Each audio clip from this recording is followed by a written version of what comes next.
रुको, हमारे खेत आ गए किंग। वाह किंग, इस बार तो गेहूं की खेती बहुत अच्छी हुई है। ये सारे गेहूं कटवा कर कल गरीबों में बंटवा दिए जाएं। जैसा आपने कहा वैसा ही होगा नवाब साहब। नवाब साहब, हम पे भी थोड़ी मेहरबानी कर दीजिए। जाओ जाओ, अभी नवाब साहब फुर्सत के लम्हे बिता रहे हैं। जो भी बात करनी है वो हवेली पे आके करना। नवाब साहब को भी थोड़ी अपनी जिंदगी जी लेने दिया करो भाई। नवाब साहब, गर्मी तो नहीं लग रही? नहीं लग रही है।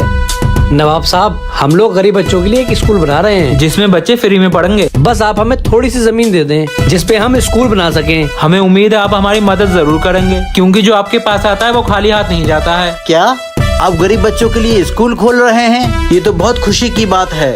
जाओ, हम तुम्हें 2 बीघा जमीन स्कूल के लिए देते हैं। नवाब साहब, एक बार देख तो लेते, कहीं फ्रॉड तो नहीं है ये। किंग, पता लगाओ, क्या ये सच में स्कूल खोल रहे हैं या फिर ये फ्रॉड हैं? नवाब साहब, 2 बीघा जमीन स्कूल के लिए कम रहेगी। हम आप लोगों को ज्यादा जमीन देंगे। कितनी किंग? यहाँ से लेकर जितनी दूर तक आप भागते हुए जाएंगे वहाँ तक की जमीन आपको दी जाएगी। मैंने सही कहा ना नवाब साहब? जैसा किंग ने कहा वैसा ही होगा। दौड़ो। भाग भाग, आज किस्मत के ताले खुल गए हैं। हाँ भैया, भागता रहे बस, जितना भागेगा उतनी जमीन मिलेगी।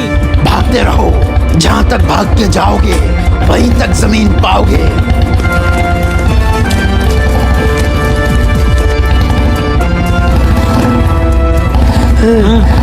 क्या हुआ?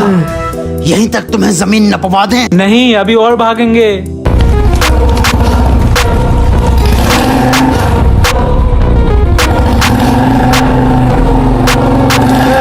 अरे भैया,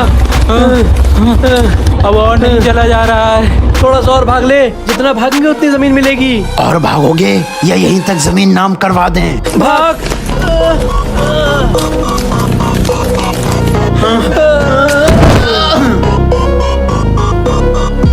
हाँ बोलो। यहाँ तक की जमीन तुम्हारे नाम करवा दें? अभी हम थोड़ा और भागेंगे। नवाब साहब, इनको जरा सी भी जमीन देने की जरूरत नहीं है। ये दोनों साबित कर चुके हैं कि ये दोनों फ्रॉड हैं। लेकिन कैसे किंग? अगर ये सही लोग होते तो कुछ दूर दौड़ते और जितनी जमीन की जरूरत इन लोगों को थी वहाँ तक जाकर रुक जाते। लेकिन ये अभी तक भागना चाहते हैं, जबकि इनके जिस्म में बिल्कुल जान नहीं है। इसी बात से पता चलता है कि ये दोनों लालच में दौड़ रहे हैं, लालची हैं। वाह किंग, तू सही कहता है। इन दोनों को हमारे शाही कैद खाने में बंद कर दो। नवाब साहब, हमें माफ कर दो। हमने सोचा झूठ बोल के आपकी जमीन कब्जा लेंगे।